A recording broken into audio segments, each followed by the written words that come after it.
Welcome to Nerd Alert, your ultimate destination for all things nerdy.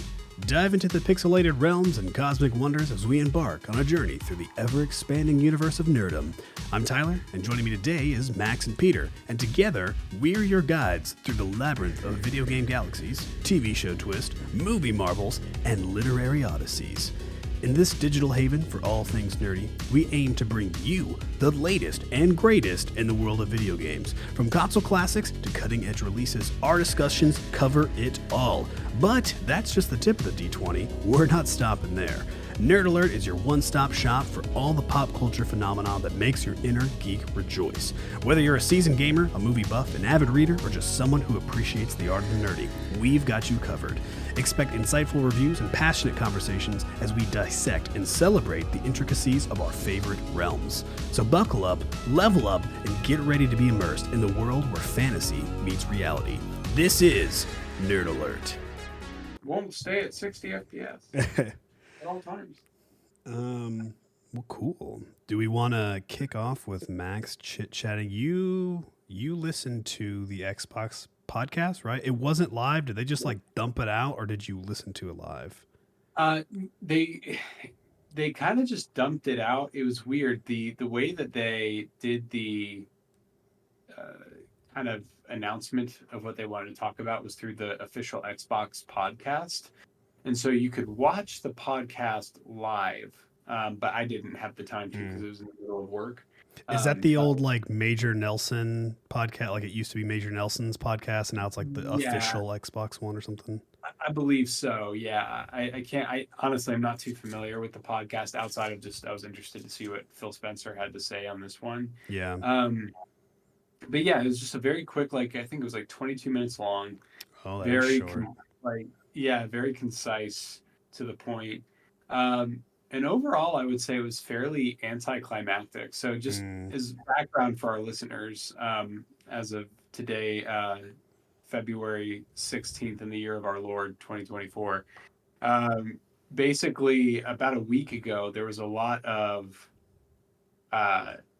hubbub and kind of like rumors going around the zeitgeist in the video game sphere where Xbox was moving certain of their certain titles and allowing them to be cross console, basically handing the rights over to like PlayStation to have like Hi-Fi Rush, Starfield, Indiana Jones eventually. And basically everyone on the internet just kind of blew up, and as they do. And like everyone just started, talking about, and like, on any gaming podcast that you could listen to, people were talking about it of like, oh my gosh, like Xbox is going to go third party. They're going to stop being in the console hardware lane, and just kind of, now that they've acquired really all of these huge properties, they're just going to focus on making their money in selling of games and publishing and stuff like that. And the more I listened to different podcasts talking about this, the more it kind of made sense to me. I was like, well, that kind of makes sense if they went that route. And that ended up not being at all the case in terms of what Spencer had to say. So there were prior counts, this is classic internet doing what the internet does. There were prior counts of Phil Spencer being pretty open about, or if it wasn't Phil, it was like the other gentleman, but like very open that, Xbox does not make much money on their consoles themselves, on hardware, I should say. They don't make much money on it. And I guess like the sustainability for the price of Game Pass was like a struggle. It's hard to say, not 100% sure, but all that was like also what kind of helped fuel all these speculations, right? Yeah. Oh, absolutely. I feel like Xbox has always kind of, and honestly, PlayStation as well, has struggled with communication when it comes to stuff like that. They like to just hide behind this like glass wall. And everything just gets leaked. Everything nowadays is a leak, and it is the most frustrating thing ever. I know, it's horrible.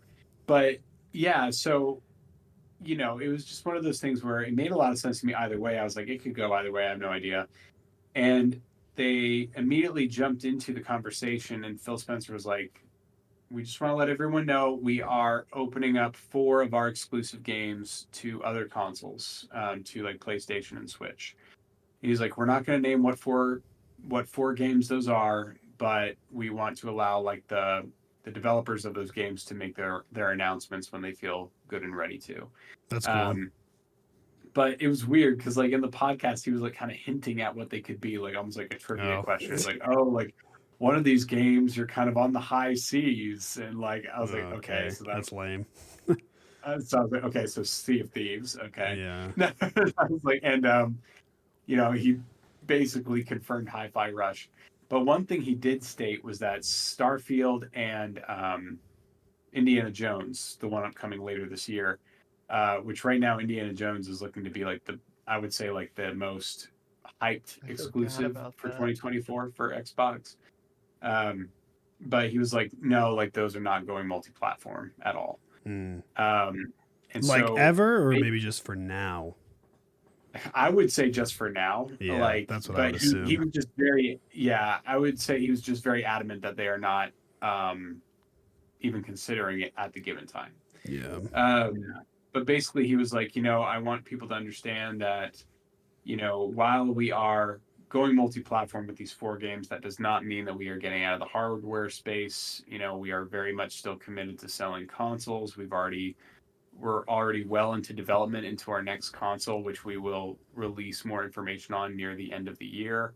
Wow. So that's going to be interesting. And, I wonder if it's going to be handheld. I mean, that would not surprise me if I have a feeling.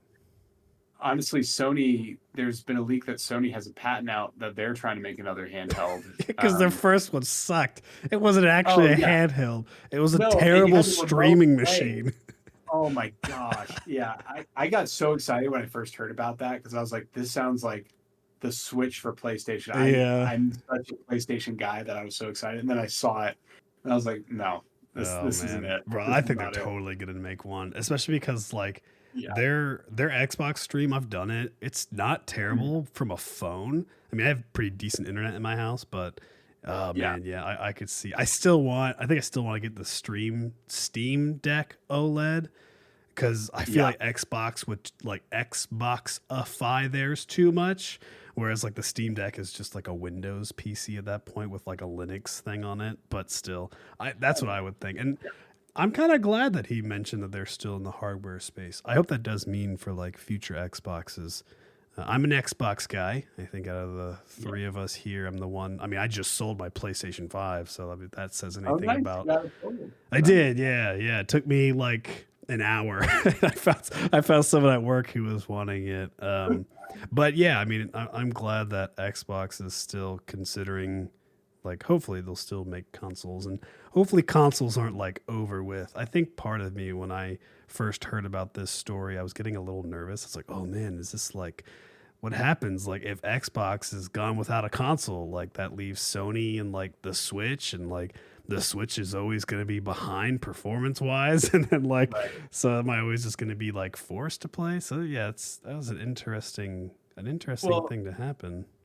And to your point, I think that's where a lot of the, discord and a lot of like the worries from the community was really like feeding the fire of all the rumors, right? Like a lot of people were getting upset because they were like, we've been Xbox since day one.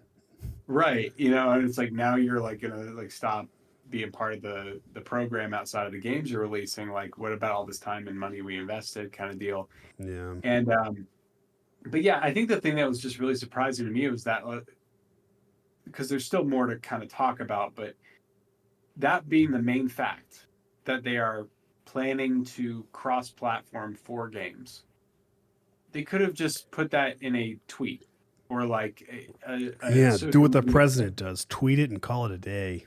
Right. Like, I don't understand why they wanted to wait a whole week to let all this turmoil happen in the community to then just say something really basic on a podcast. It's like that doesn't really, unless they were like wanting people to really focus on Xbox for a little bit. I don't know. Yeah, the 20-ish minute time frame surprised me too. If it is the podcast, which I'm thinking of, which I'm pretty sure it is, the that one. It like normally their podcasts are like 40 to an hour. You know, like there's usually some decent breadth to it. So I was a little surprised to hear that it was only like 20 minutes or so, but interesting stuff.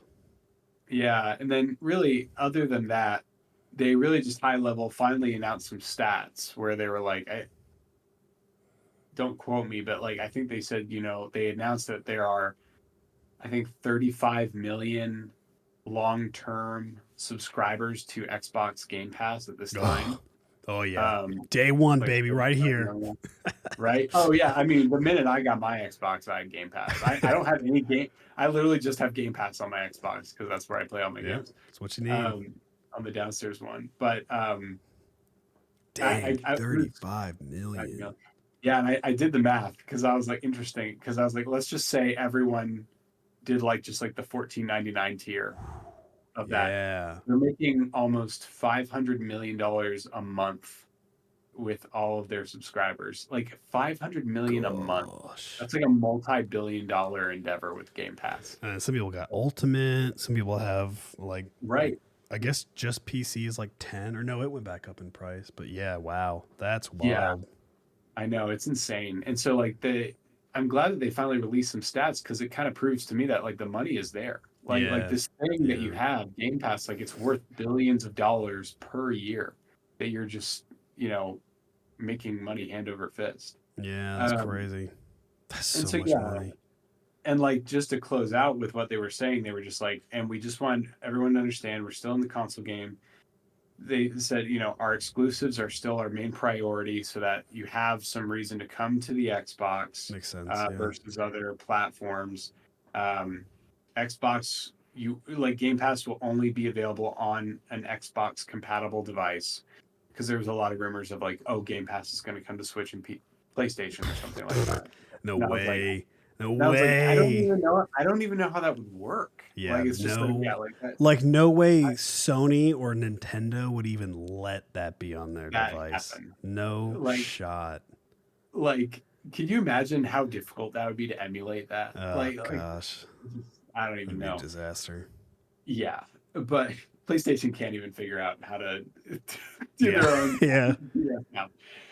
Outside of PlayStation Plus, which for the most part is great, but so overall, it was just a little underwhelming, but it was also just nice to know that they're gonna stick around, and it's not gonna just turn into a Nintendo and PlayStation show. It's going to be they're here for a while. They did say that Diablo 4 is coming to Game Pass March 24th. Oh, man, I pay for that game. I knew I shouldn't have paid for it. Well, that's the thing is they said that I think that their plan now that they have Activision under their belt and Blizzard is that they're going, and I think that this is actually really smart because they didn't do this with Bethesda, is they're going to slowly release all of those different Blizzard Activision games, Activision games throughout the year.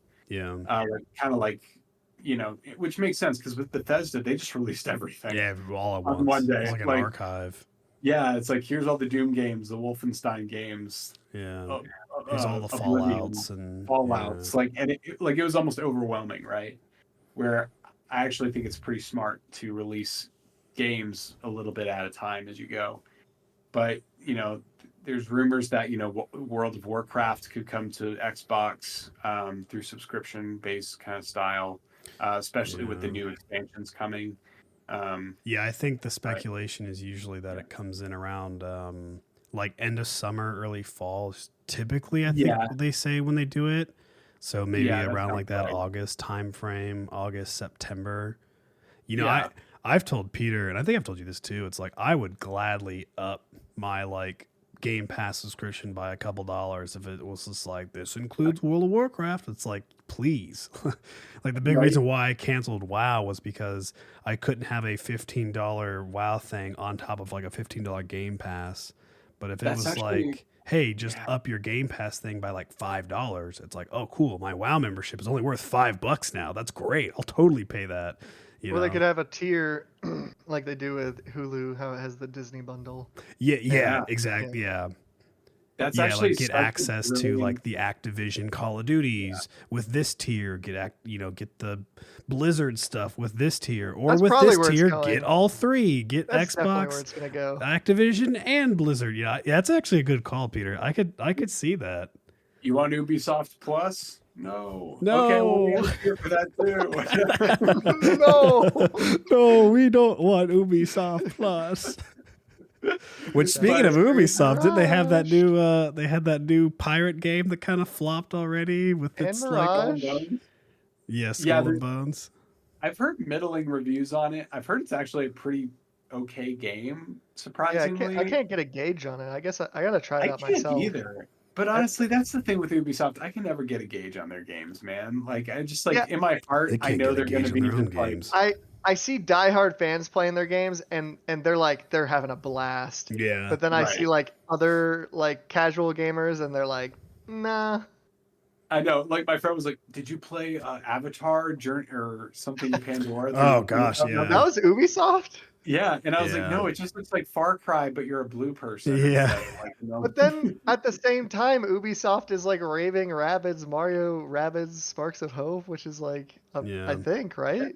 They're like Switch games are surprisingly like really well done. Yeah. like Ubisoft puts more attention to detail, I feel like. And I wonder if that's because Nintendo is more down their throat though on like what is like this satisfactory. Yeah. Right. These are our characters. You need to do them justice, kind of thing. Yeah, and I almost wonder if there's a little bit more of a grip that like Nintendo has on Ubisoft, where it's like when it's their own thing, they're like creative freedom, and it just like copy and paste Far Cry across 6 games, and you're like creative freedom. Who knows? I feel like Ubisoft is at this point. I'm I could be surprised they're totally not wrong.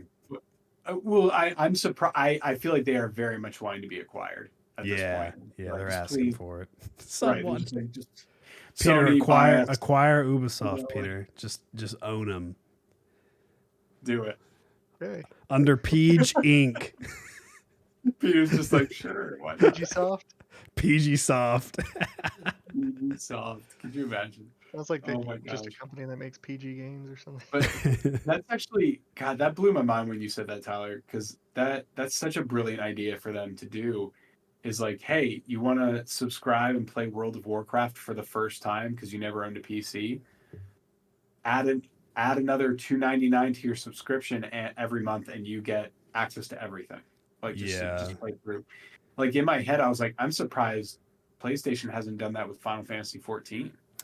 Like it's like World of Warcraft during Dragonflight, they released I can't remember if it was in like the full game or if it was still part of like the beta, but you could fly around using a controller in World of Warcraft.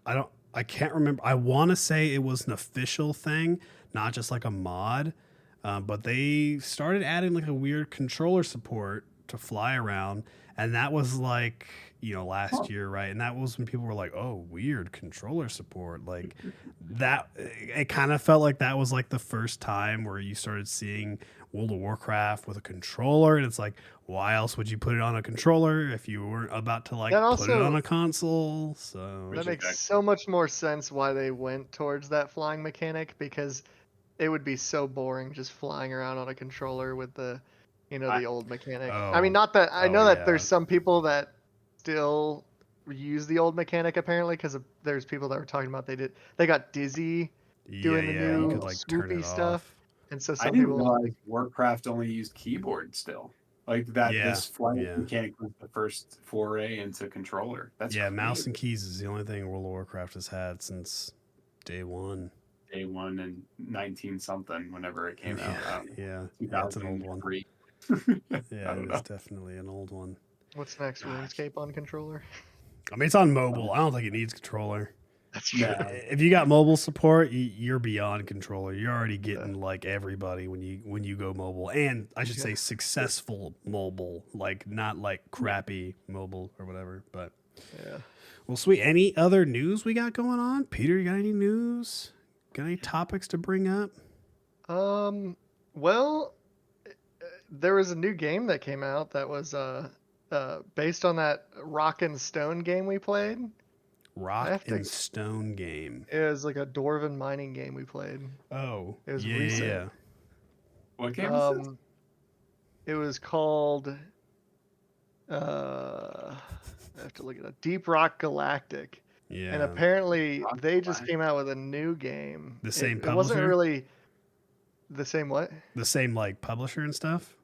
Yeah, like or developer, definitely. I guess I should say. Wow. I think the publisher is it says it's Ghost Ship Games. Well, that's the developer. The publisher is Coffee Stain Studios. Okay. But they came out with like a new game based on that like mining game that's been out for a long time and kind of loved by Steam.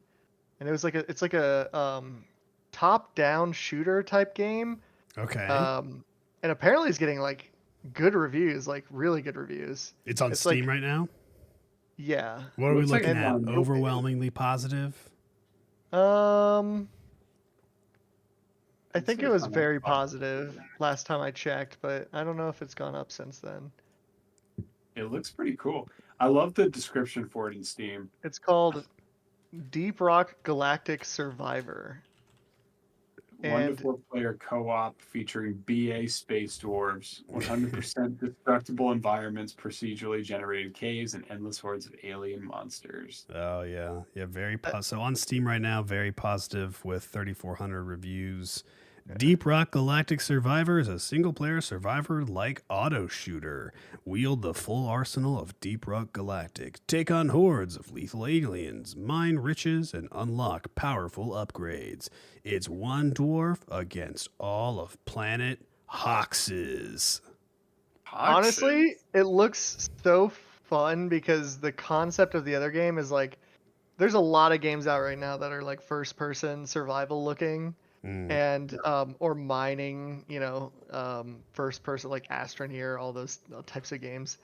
And this one's like taking that concept, like this. It looks like the same exact concept, but making it into more of like a Enter the Gungeon style. And then you're still in a mine. You're still a dwarf with like all the classes, but it's just like way more rampage shooter type. I'm surprised that they went with the early access route on it. I have a kind of a love-hate relationship with early access. I kind of feel like people, maybe this is the hot take right now, right? Now. Yeah, everything seems like it's early access. I don't know what just happened to my camera focus, but everything seems like it is early access. And it's like, I don't know, like when you look at these games, for the most part, they're pretty well polished. So it's like, why don't you just release the game? Why do you do this early access? At this point, stuff? It just means that we're going to continue doing like updates on the game. Like it's a finished game, but it's like promising, we're still here making changes. Yeah. And then other times it means that like it's unfinished, like completely. Well, it definitely brings up a good point and something that I was wondering what your guys' take on too was, right? Is I feel like how games are developed nowadays, I feel like the industry right now, the video game industry specifically, is very like in a transitional phase of trying to figure out how to be as effective as possible of developing and delivering games in a timely manner. Like I feel like now more so than ever, I kind of look at this year in particular, like just from the aspect of PlayStation has no plans for first party exclusives this year. Like literally their next first party exclusive doesn't come out until 2025. And that's mainly because just the stars kind of aligned in all of their different studios they don't have a game prepared yet. And games are taking longer and longer to make. I should say specifically first party exclusive games in particular are taking longer and longer to make. They're becoming more and more expensive. We're seeing massive layoffs in employees across the industry from all of these different studios. Yeah, it's so Microsoft sad. included. Embracer Group is a huge proponent of that too. It feels like a very uncertain time in gaming right now, at least to me. Like in terms of like, I I feel like the industry just doesn't really know how to make this work as effectively as it used to. Like, because I think back to, I'm comparing apples to oranges in a sense, but I'm trying to figure out what the change is. But like, I think back to like the PS2, Xbox, GameCube era, and I feel like games, like studios were like cracking out games like every other year, Yeah. like sequels even, right? Like I think Final Fantasy VII. The very next year we got Final Fantasy VIII. The very next year we got Final Fantasy IX, which is unheard of.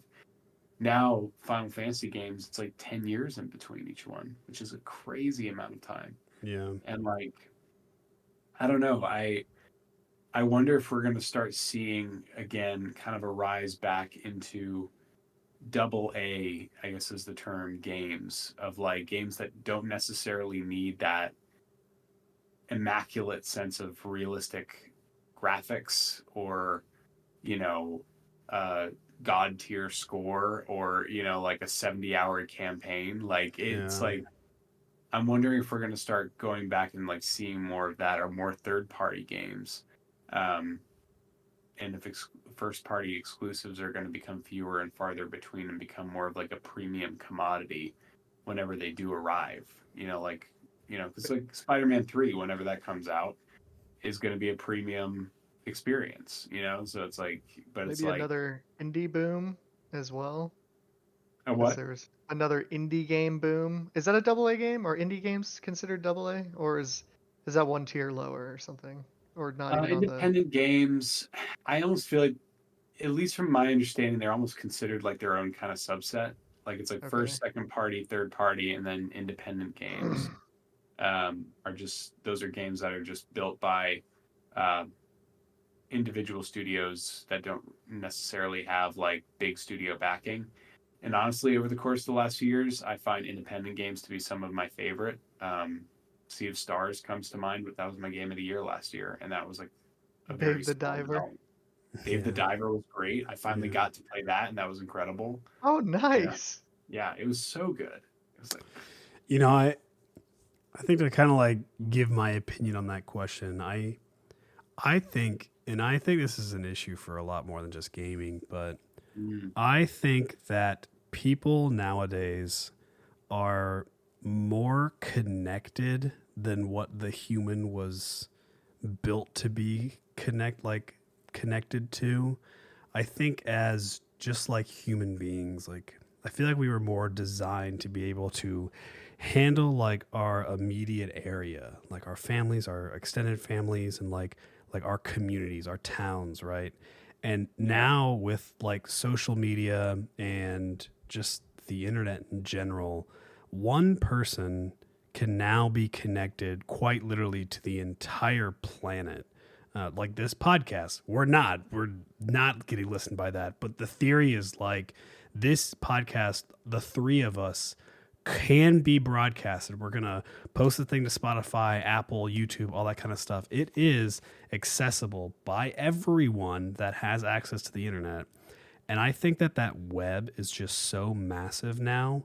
And between that plus just like marketing strategies that are now involved in said like media streams and whatnot, I think that all these AAA titles, you have to do these big like E3s, or you have to do these big game awards or big YouTube announcements. Let's make a big deal about a 20-minute podcast.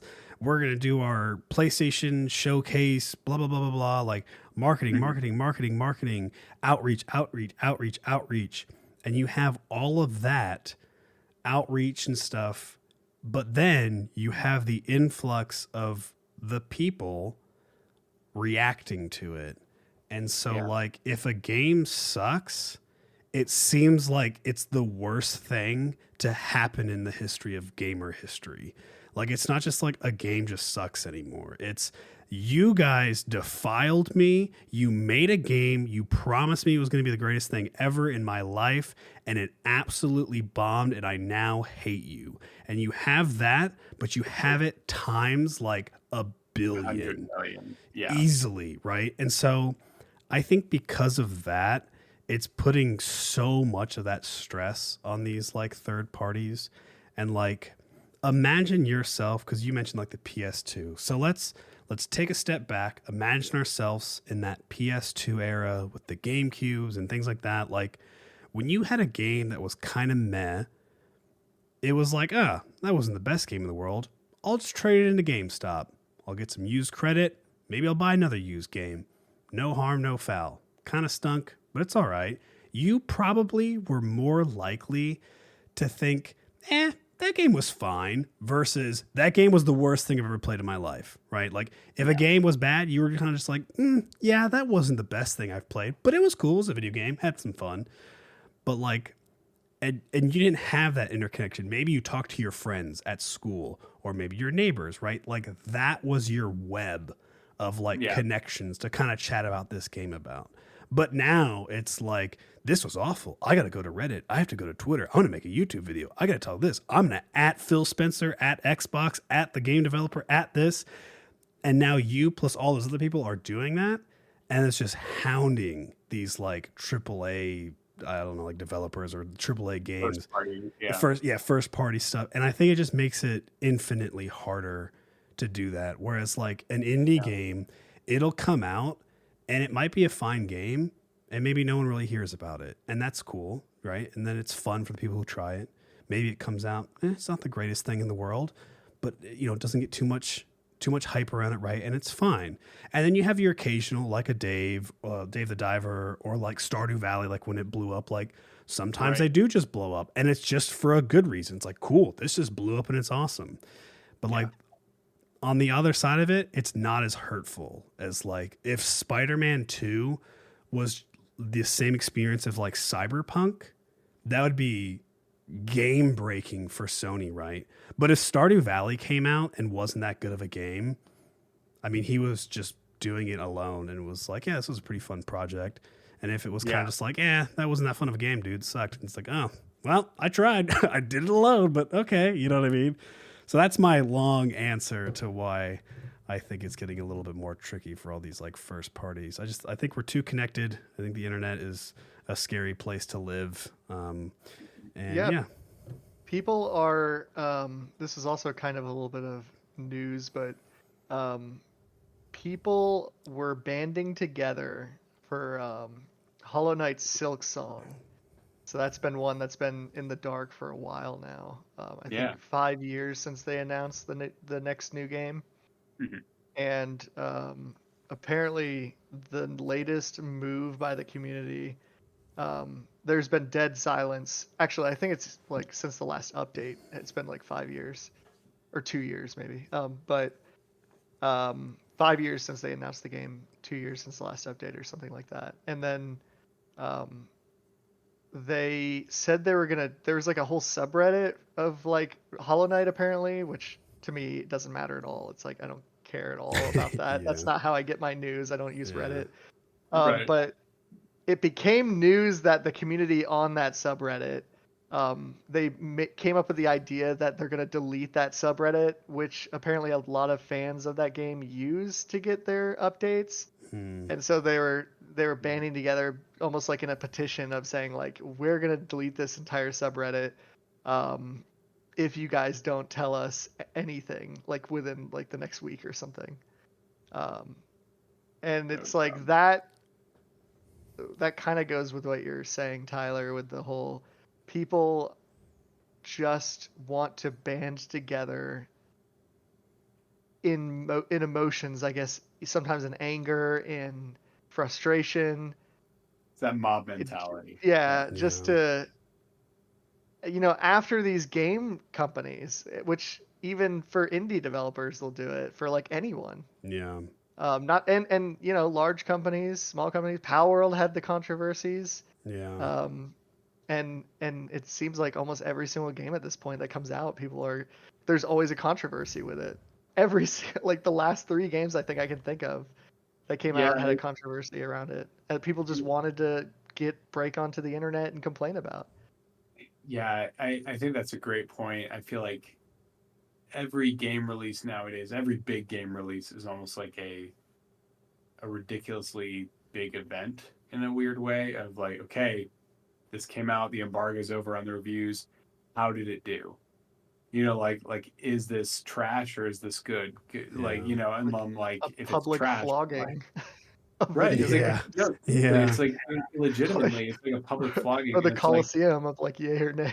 Yeah. right, like, because well, and like I think that we've gotten to that point because we are just so oversaturated with content when it comes to TV, streaming, movies, video games. Like we just have so much available to our fingers, like to our eyes, like at any given moment where like, We're you so know, connected.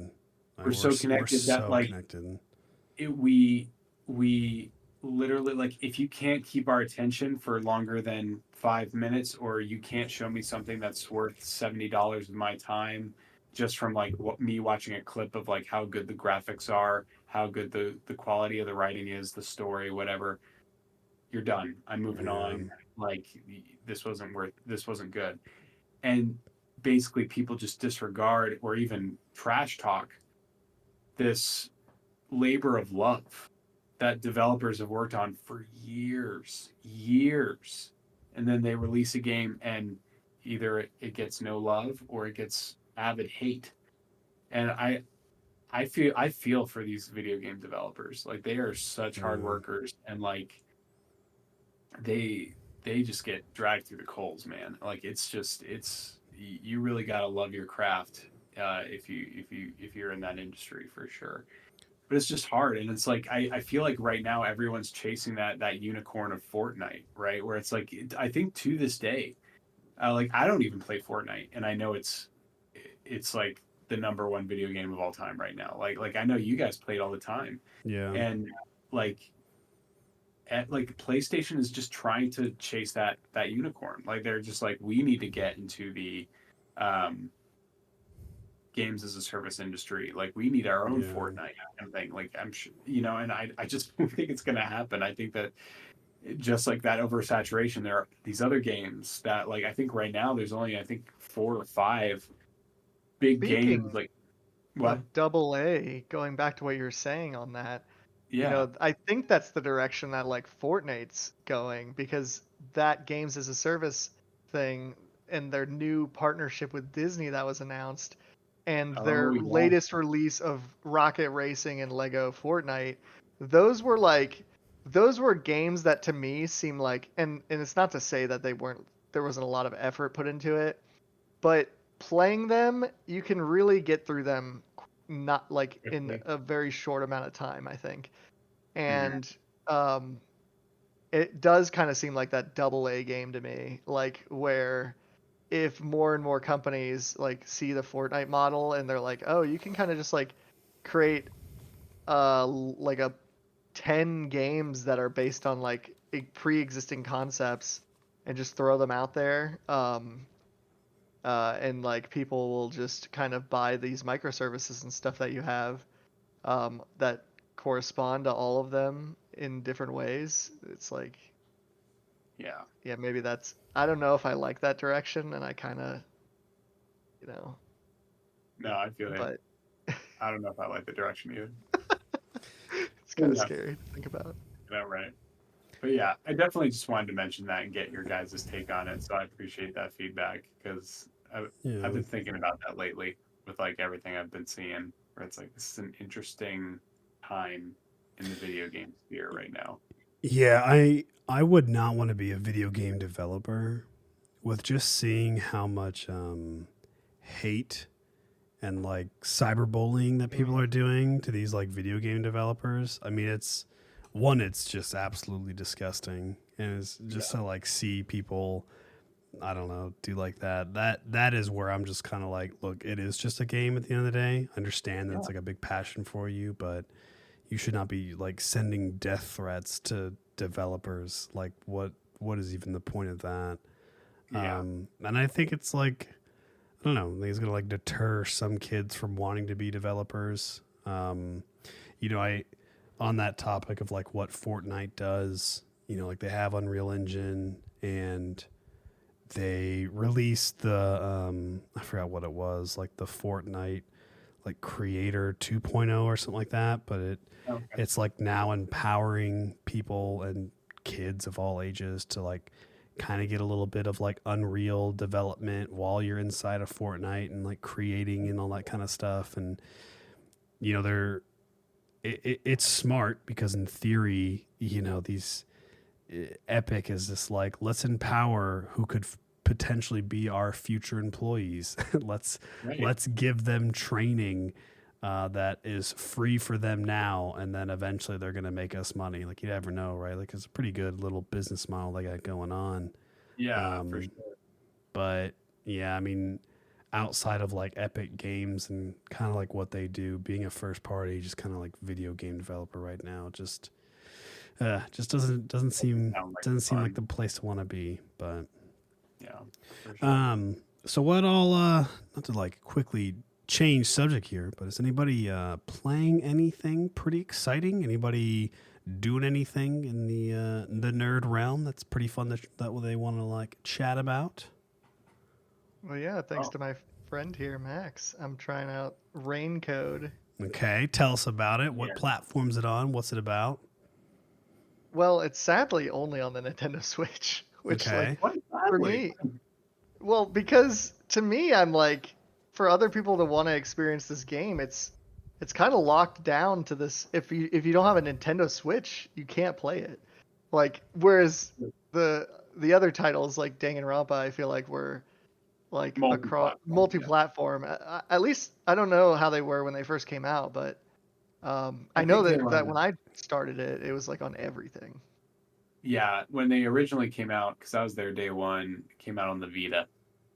Okay. Wow. That's a while back.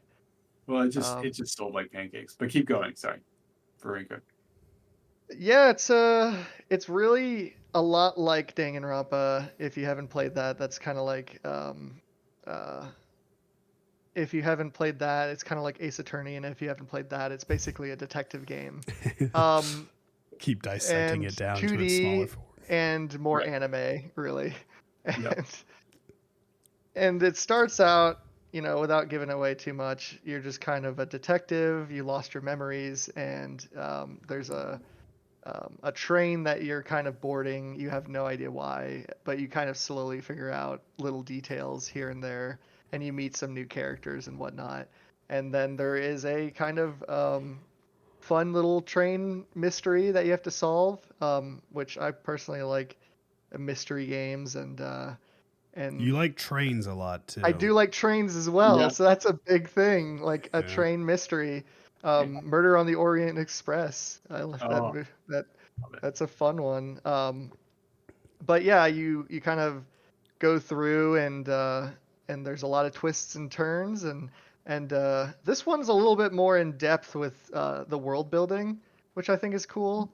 And it seems like there's an overarching story around like the government, where there's this I think the government's called like the Amaterasu Corporation, and it seems like they're a little sketchy, and there's a little section you're trying to get to from the train called the Kanai Ward, and it is an isolated area. It's kind of like, it kind of seems crime riddled, kind of like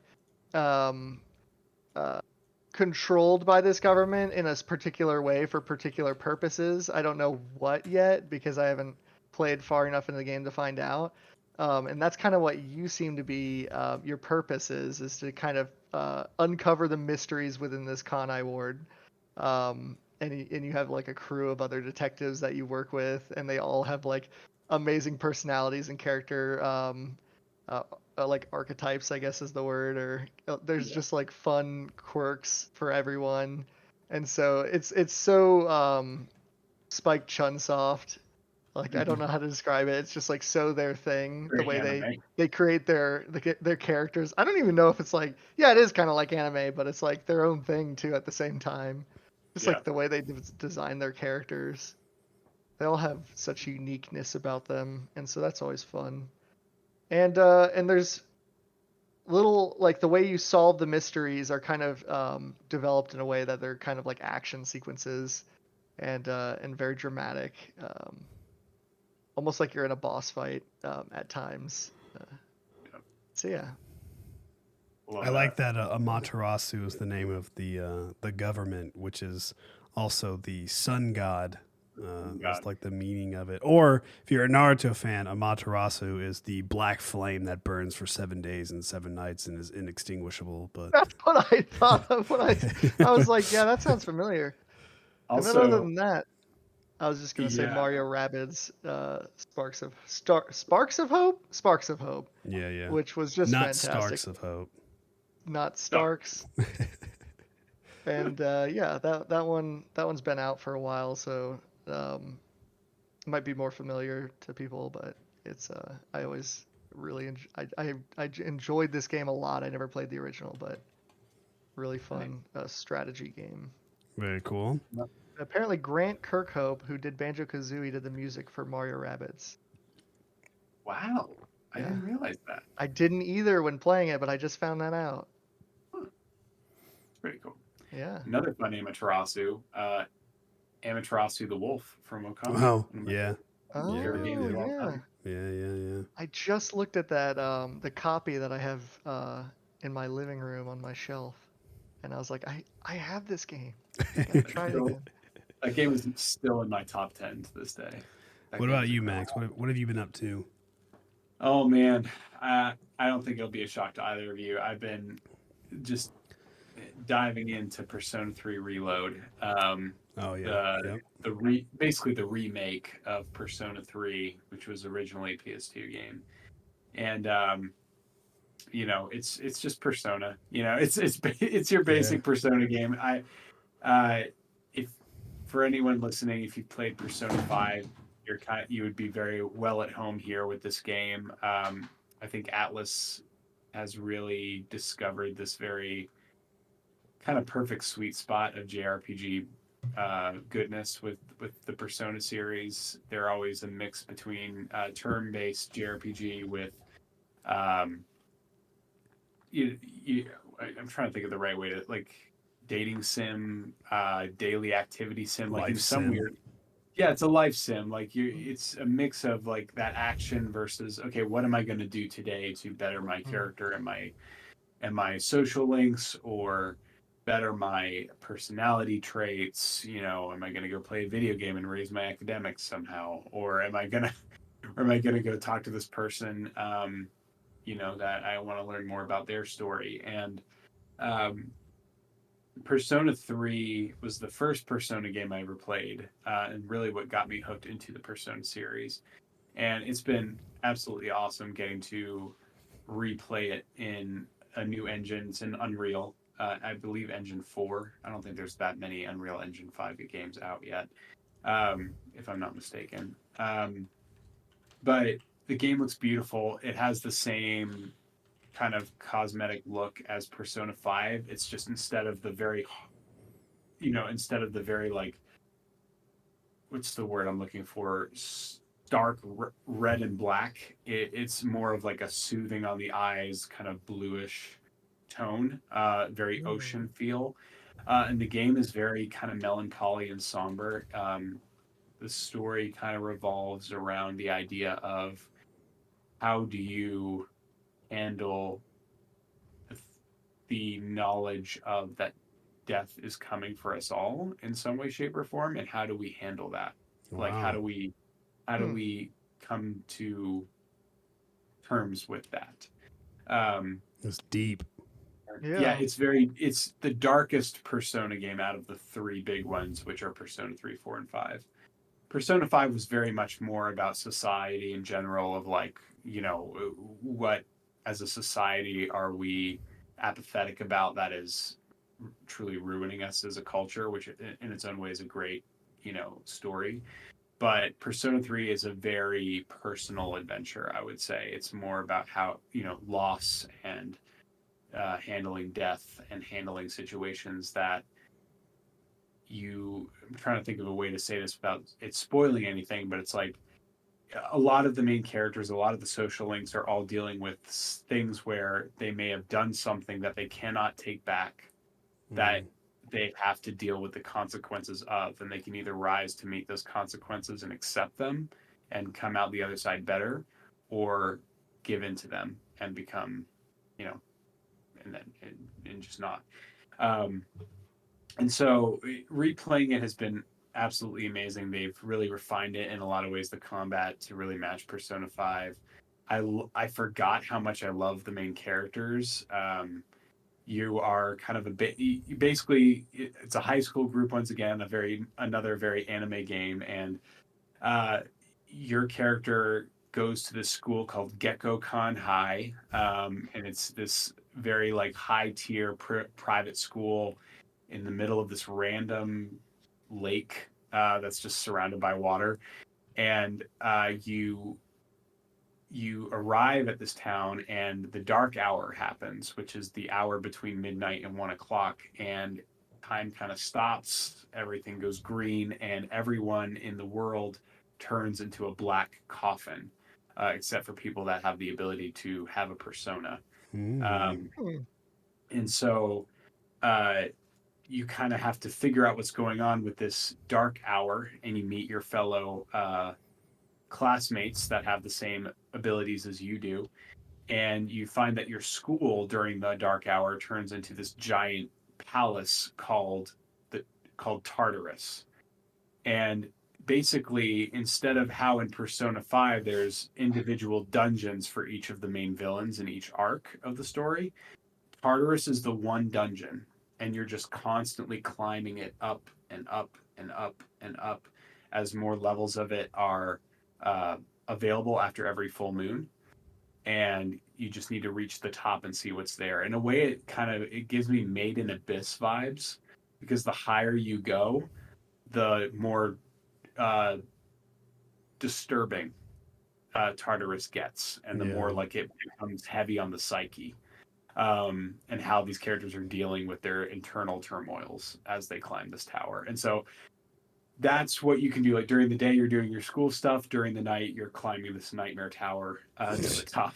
Wow. Like, and it's so good. It's just it's an amazing game. 10 out of 10 in my opinion already, and I'm only about 18 hours in. And it's and the music. I mean, we all know Persona music. It's incredible. This is a very this game is set in 2009. All the characters have flip phones.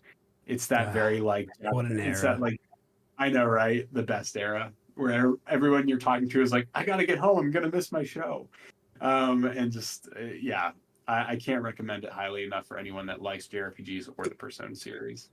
And then I'm not playing this game yet, but I just wanted to, for anyone listening, or if you guys are ever interested, I totally forgot this game had come out just now, but it was Banisher's Ghosts of New Eden, which is this new game that just came out. It's a AA game from.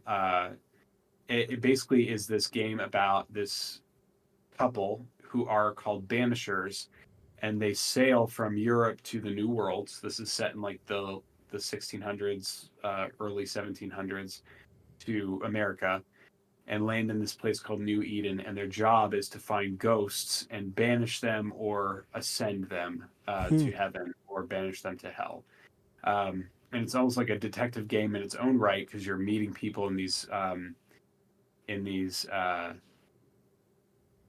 towns as you're traveling around, and you're kind of hearing their stories and what's been done, or this person died, you need to avenge them for me, or you need to like, they're almost like the Ghostbusters but set in like colonial times. Yeah. And the story of it just looks absolutely fascinating to me. It's from Dotenod, which this game, from what I've heard, is a spiritual successor to Vampire, which I love that game, and that game is kind of unknown in a sense. Vampire is another great story idea where it's a single IP game, but you're this doctor, well-known doctor, that gets turned into a vampire, and your choices in the game have consequences where you either have to go against your doctor's code of I will not take a life, to do I feed on people and gain experience and become powerful so I can beat the game with different ways. So Don't Nod, I feel like, comes out with they kind of just do single IP after single IP and don't really care about sequels and stuff like that, which I really appreciate. Yeah. And that's probably going to be next on my list if I don't jump right into Yakuza, but I feel like I'll need a palate cleanser from an RPG for a minute. So I'll probably do that. Yeah, that makes sense. Yeah. Yeah, I am not playing anything nearly as deep. I played Apex Legend a little bit. They got a new update. They changed up some cool things there. Still play some Fortnite. And, that's it. I really haven't been playing too much games recently at all. I've been reading a lot more. So I read the first 5 Percy Jackson books again. I'm now on the second set of 5. I plan to read the newest one that came out like November, I think, last year, maybe October, November, something like that. But where he goes to college. So I've been reading a lot. I've been really getting into like TV shows recently.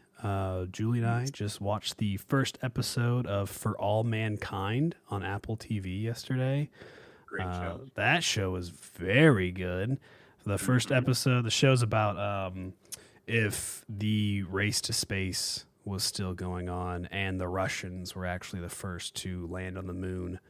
So that's what that one's about. And the first episode focuses on the Apollo 11 mission. I will say it still happens. It just does not happen the same way, obviously, that it did in real life. And so pretty much, I mean, from the point that the Russians land on the moon first, now like all future, from what I've heard, is just kind of different than what it actually is. But there's 4 seasons of it, so I'm pretty excited for that. I did watch Rebel Moon on Netflix. I thought it was fine. It does take a lot from other like sci-fi genres, but I looked up the reviews after I watched it. I don't know. I think people had like a 20% rotten and then like a 30 or a 40 user. I don't know. I'm not that harsh when it comes to sci-fi. Some of my favorite sci-fi movies were from the Sci-Fi Channel, and those royally suck. So I don't know. I thought it was fun. The combat's cool. I like Zack Snyder a lot. I thought he did a pretty good job. And yeah, like the storyline, I don't know. Was it like the strongest thing? No, but it was a good watch. It had fun combat, fun action. The part 2 comes out in like a month or something. So yeah, I'm excited to kind of watch that. So I've been going in on that, and really I've just been building up. We just got the Apple TV, I think like yesterday or the night before. So we're kind of like building up our watch list on there. So yeah, not too much gaming, but a lot of TV show stuff, a lot of reading. I finally got around to listening to Ready Player 2.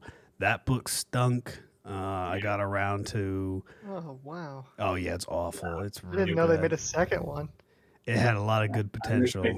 Yeah. Didn't the first one they did. end like pretty conclusively? No. Sort of. Yeah. Okay. But yeah, that one was pretty bad. And then I read Silo. That was really good. The first Silo book. That was really nice. I'm excited to read the next 2. Technically it's not Silo. I think it's called Wool.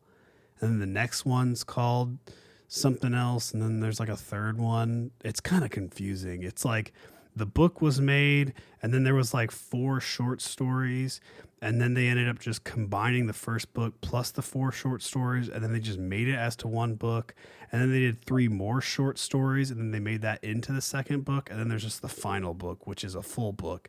I don't know. I get kind of confused whenever I try to look these things up to actually buy them. But I think now, because it's been some time, you can buy like book 1, 2, and 3. But I guess at a different time, they were all like broken up into weird chaos. But that is also a very good series to read and watch the first season of on Apple TV if you do have that. Apple's been kind of showing up recently. I did just No one's cancel talking about Hulu, so maybe I need to try out Apple. So that's why we did Apple. Yeah, we had the Hulu Plus Live, and we just got rid of the Live, and we just kept the Hulu Disney and stuff.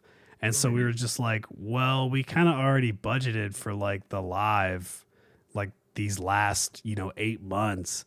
And we're just like, might as well just get, we still have some money. Might as well just like get the Apple one. It's only like $10. And yeah, I think we're only going to get Live now whenever football seasons is around. But yeah, so that's been my thing. So I'm trying to think if there has been any other games. I mean, I play I've been thinking about Palworld? getting I played Pal World. It was A fine. little bit. It was okay. I thought the game was fine. I got through what I needed to for that one.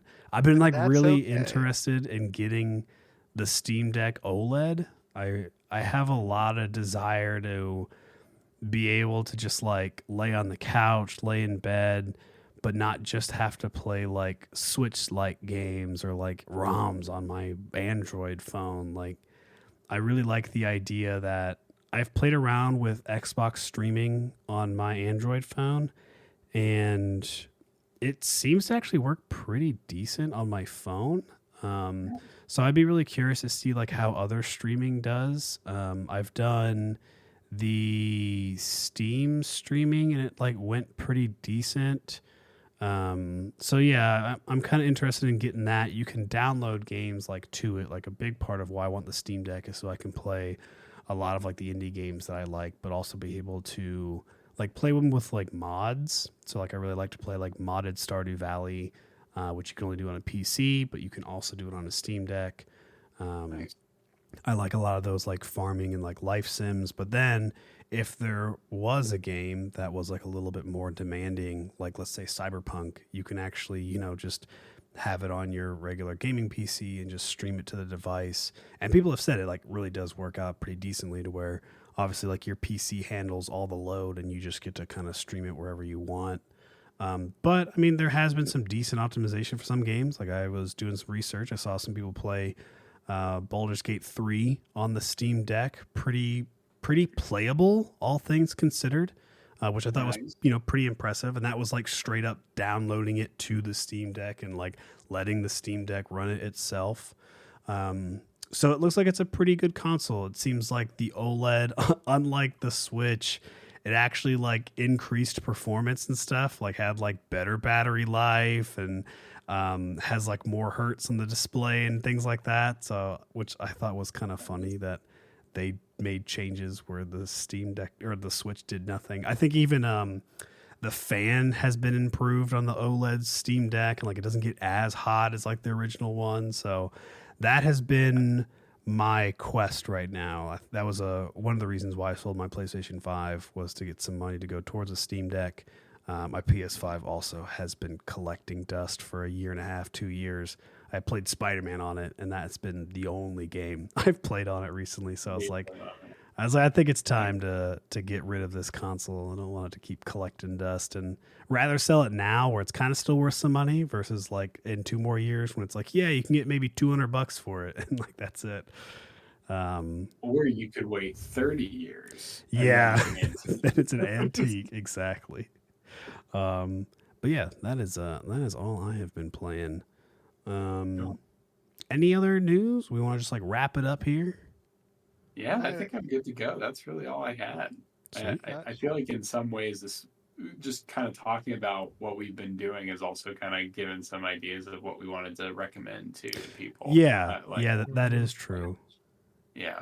Yeah, I would say if you are listening to this, just kind of take those as your recommendations right now of what we've been speaking to, of what we've been playing. Yeah, I definitely have a book to recommend.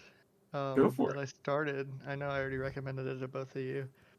But it's called Red Rising. I was recently recommended it.